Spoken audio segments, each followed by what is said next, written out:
Hello and welcome. You know, I really do enjoy riding my mountain bikes out in the woods. My 29-inch Specialized rock hopper, man, I love that thing. It will roll over just about any obstacle you care to put in front of it. My two 27.5ers, somewhat less so. That would be the Marin Eldridge Grade, and this one, my Polygon Siskiu D5.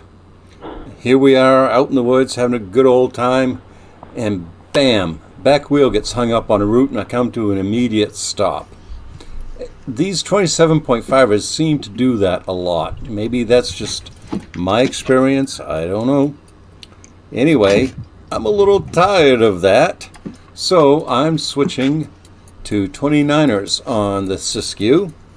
And the first step, of course, is to remove the rear wheel, and before I do that, I got to remember to turn off the clutch.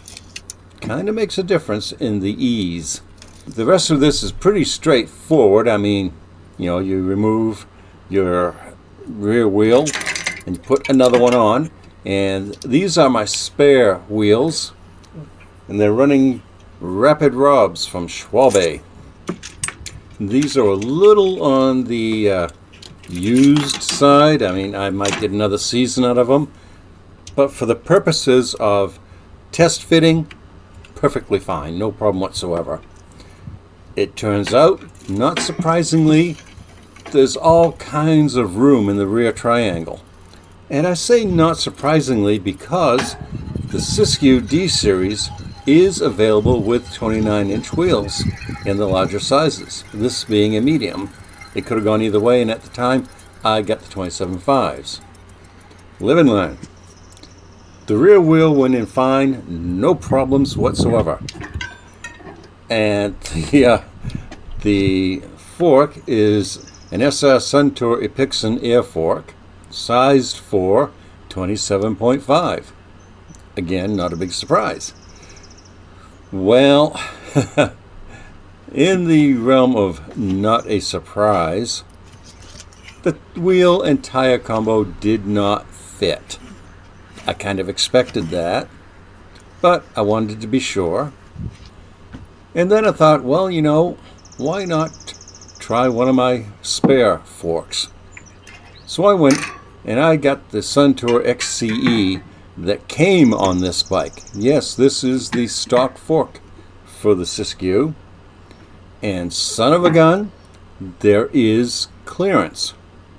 Not a lot, but there is some. And so I did take it for a ride, but I didn't film it. And it worked just fine. But the whole time I'm kind of thinking, oh, for God's sakes, don't pick up a pine cone. And I didn't. But it did prove to me that the ride characteristics can be improved from my admittedly biased perspective. So yeah, I'm going to go out and get a 29-inch fork for this bike. In fact, by the time this gets published on YouTube, I will have already ordered the fork. And I'm not going to tell you what it is right now, but it's not the fork that you might expect I would get. We'll leave it at that. It will be a surprise. And I guess my big takeaway from this project is you don't have to feel locked in to any particular setup. Now, sometimes, of course, cost will be a factor, and I totally get that, believe me. I'm a retiree on a pension. Totally get it. But with just a little finagling, you can adjust your bicycle, whether it's a mountain bike or a road bike, to suit your tastes and your needs. So don't let anybody tell you that you are stuck with what you got. Or, you know, be like me and just wildly go at it and hope for the best. Well, I hope you enjoyed this video. If you did, there's a playlist below left for the Siskiu, which really is a fine bike, don't get me wrong. And there's a link to another video lower right that I'm pretty sure you will enjoy. As always, thank you so much for watching. I really do appreciate that. Goodbye and have a wonderful day.